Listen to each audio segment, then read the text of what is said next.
I saw this information once. It says that if you were in the Russian military during a period of time, in the Navy specifically, they had a specific kind of recruitment strategy. It was almost as if they had a quota system, and you were supposed to be signed up based on a certain percentage of the population. And there were different standards if you were Jewish versus if you were non Jewish.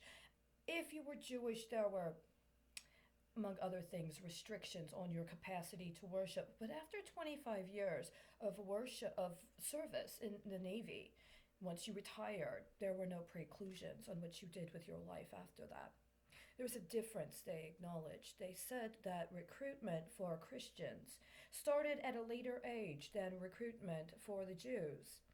Some could say this makes sense from a adolescent development standpoint. If you're concerned that a particular group might have some sort of culture or some sort of socialization that might present a conflict with what you're hoping to do as part of your national cultural development, you might want to try to get to know them when they're younger before they've hardened or whether they've really cultivated the specific elements of their character and making a determination for their sense of selfhood and how that might potentially impact some form of mandated service.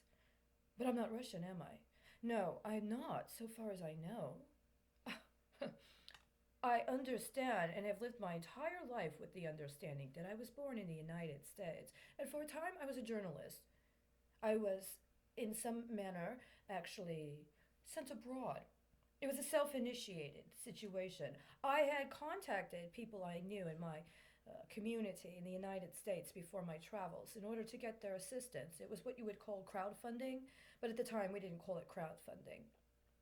I had people, they were willing to donate, and the requirement was I told them that what my aims were, and that once I returned, I would provide them with a formal written report, and if they were interested, would be available to do some public speaking. And the intention was also to do some work as a journalist. I had specific intentions when I left. But when I got there, it was a different situation than I expected. By the time I got there, there was ongoing armed conflict. I had gone to what was identified on the official map as Israel and the occupied Palestinian territories. But among the situation of concern was the manner in which the official national designations were legitimized or attempted for delegitimization, depending upon your political affiliation. Now, at the time, as an American with an American passport, there was no preclusion upon me traveling from what was identified as Israel into the various areas of the Palestinian occupied territories. For others that were Israeli, who would have had an Israeli passport, there were, but not for me as an American. When I went to the West Bank, I was at the time the only American I knew traveling in that capacity. There was an American who was already there, but she was there in a professional capacity that had to do with work she was doing as part of her role as an educator. I went as a journalist. And it was as a journalist that I was the only American that was a part of an international group of journalists and others that were representatives of the media that were covering an event that happened in what was identified as the capital of the Palestinian occupied territories, identified as a potential possibility for consideration by some as a capital of a nation state, but then also understood as the political situs, so to speak, of the operationalization of the Palestinian Authority. They had a headquarters, a specific building located in a particular area, a little bit outside of the downtown of Ramallah. And by the time I got there, there had been numerous occasions where the Israeli military had taken to actually attacking the building and the people therein. This was part of what had been reported on before I got there. And once I got there, a request was made for people that were there at the time on site in the city. There was an understanding that there might be a conflict and that there might be a revisitation of a Israeli attack upon the political center, the political headquarters of the Palestinian Authority. So people were requested to go to the center on site with an understanding that our presence would provide a deterrent to any sort of actual escalation of armed conflict, but also to give us a possibility for talking to, including as professionals, people that were members of the Palestinian Authority. And I participated. My understanding is to this time that I was the only American that was a part of that specific travel, and that other people were there from other countries, including countries of Europe, including countries in other parts of the world. But at that time, I was the only American that participated in that particular event. And while I was there, I actually got to meet some of the people that were identified as being members of the Palestinian Authority, as well as got to meet with the chairman of the Palestinian Authority, or the president of the Palestinian Authority. I did some interviews. And while I did meet with the Yasser Arafat personally, I shook his hand, I sat down, I got to know him. What was more interesting to me, or what was more compelling to me, was the interview I had with one of the ministers who was speaking specifically about the then pending construction of what was called a barrier wall that was identified as having a proximity to what is understood politically as the Green Line, indicating the territorial spaces of the Palestinian occupied territories in what is internationally recognized as Israel. He showed me some maps and discussed the juxtapositioning of various natural water aquifers, subterranean, fresh water sources, with the routes of the proposed or then pending or then being initial engagement of construction of the barrier wall, and how it did not conform to a political distinction when it came to what was considered the Green Line. That the understanding was that the intent of the construction of this wall was not about security, it was about confiscation, illegal confiscation of fresh water sources that technically, by the designation of the territorial indicators associated with the agreements during Oslo, would be under the territorial jurisdiction of the Palestinian people and administered through the Palestinian Authority, but that a security matter had been implicated or had been called up to justify acquisition of areas that were on the other side of the Green Line, presumably for safety and security, but when mapped out in the manner he showed me right there on the table with the map, actually demonstrated a significant intentional act of confiscation of freshwater sources. The understanding was also at that time that what was going to happen is Israel was going to confiscate these freshwater wells. And then it was going to lease access to fresh water to the Palestinian people through the Palestinian Authority that they were going to be required to pay for. There was rationing in effect at that time. The Israeli allotment per person for water was 6 times or more the allotment for an individual Palestinian, even if all of the fees had been paid in terms of being able to access the leased water from the from the Israeli authorities that were taking over in addition to these freshwater wells. Now, at this time, there wasn't a great deal of discussion, at least in this particular area at that time in that event with them, concerning their consideration of what the water demand was for Israel and how they were going to meet it without the confiscation of Palestinian water sources. This was not considered to be a question that was theirs to answer.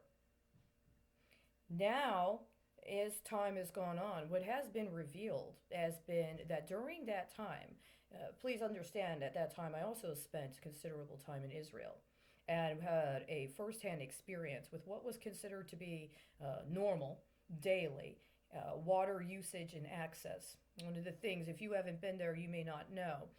Water, hot water in Israel and the Palestinian territories is not provided as it is in the United States. And do not have boilers, or at least at the time, do not have boilers or some sort of remote heating source that provided hot water with a very short time duration based upon the water being heated by a boiler. By and large, the way people got heated water was based upon some sort of heating source. Usually at the top of the building, there was a solar set up, a solar panel or a solar power set up that allowed for a certain a finite amount of water to be heated as part of the engagement with the solar power source associated with the manner in which the energy was distributed. So there wasn't necessarily, as part of a cultural experience, you just understand there are times during the day where you're going to have ready access to hot water, and other times you won't if you're doing something like showering or bathing. But the access to the hot water, again, was based upon an understanding that the roofs were stable and that you didn't have to fear or enjoy or live your life with any risk of some sort of structural damage happening to the roof that may also impact what would be up on the roof, like a solar panel that you would use for energy production or the energy that would be associated with heating the water.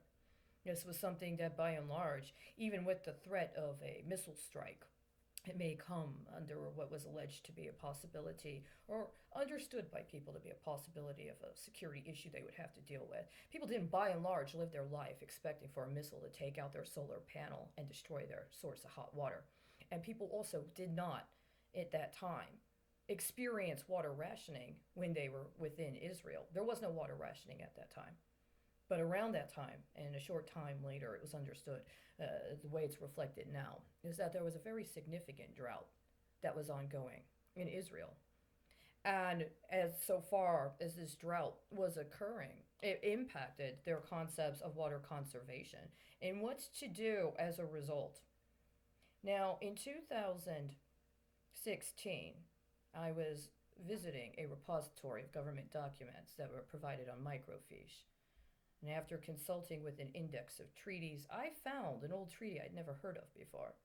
It was a treaty specifically regarding the development of desalination technology and plants in the Middle East that would be primarily engaged by and among people identified as Palestinian and as a concession to or consideration of matters ongoing as a result of the First Intifada.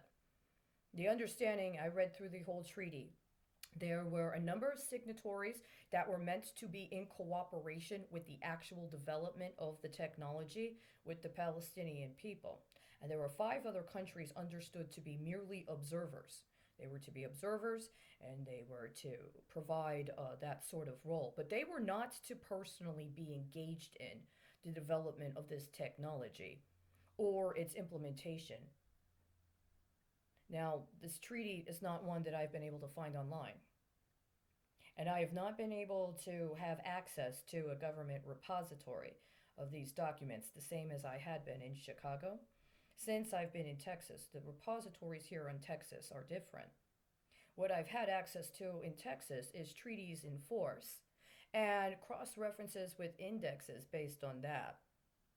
The concepts of, or the listings of the agreements the United States engaged in connection with the people, the Palestinian people, and in this case with many other countries, is not available. There's no record, and has not been since at least 2018, through the public repository of government documents concerning this specific treaty regarding the Palestinian people, the situation regarding the aftermath of the Intifada, specific to desalination technology. I took notes. Actually, I hand copied the information I found during that time into a notebook that was stolen at the beginning of 2017 while I was in Houston. That notebook and other notes, including other notes on other treaties, was stolen. But it would have been very important to have it for today and at this time, because in addition to the notes on that treaty were also notes on other treaties, or rather other agreements identified as swap agreements that were with numerous countries, beginning with countries in Central America, that over a process of subsequent years provided the Nature Conservancy, which is an international NGO, that is headquartered in or has a major headquarters in the United States, with the role of providing a sort of intercessor in regards to what are identified as conservation interests associated with the timber sector in various countries. One of the things that was demonstrated in the trajectory of these swap agreements connected to these alleged conservation deals was an increasing role as actual equity partner in deals associated with the timber sector that ended up accruing for the Nature Conservancy specifically, and there was a direct correlation with the increased role of the Nature Conservancy as a equity stake in these matters with the manners in which the swap deals themselves were characterized. The payment schedules, as well as the balance between premium and interest, changed significantly as the years rolled out, regardless of the actual territorial or geographic location of the country. At the time I found this in 2016, I was alarmed because the swap deal for the nation of Honduras, which was either the first or the second one, was coming due. And there was a successive rollout of more and more of these swap deals coming due. My concern is that something similar to what had been identified or had been discussed with me when I was in Ramallah was occurring. That somebody was going to try to convince somebody take a hit now for a gain later. And that a major consideration in what that hit was, what it was to look like, and what was the expected returns are actually in those literal treaty agreements and agreements connected to those timber swaps. And that says a lot. That, as I said, those notes were also in the bag that was stolen from me in 2017. Now, were I to have had those notes now, I would definitely be providing information to the people about these matters. There's a number of things that came up last summer, including particular international effort regarding a form of application of auditing as a strategic measure in a manner dissimilar from what had previously been used, especially in consideration of third-party contractors providing audits of either corporate or government services, but also an understanding of engaging the process of debt default swapping, including on a national level, as somehow an effort to try to ameliorate the causation of global poverty and or to deal with climate change. There's a reason they stole my bag. There's a reason you can't get access to those treaties right now. It's unacceptable.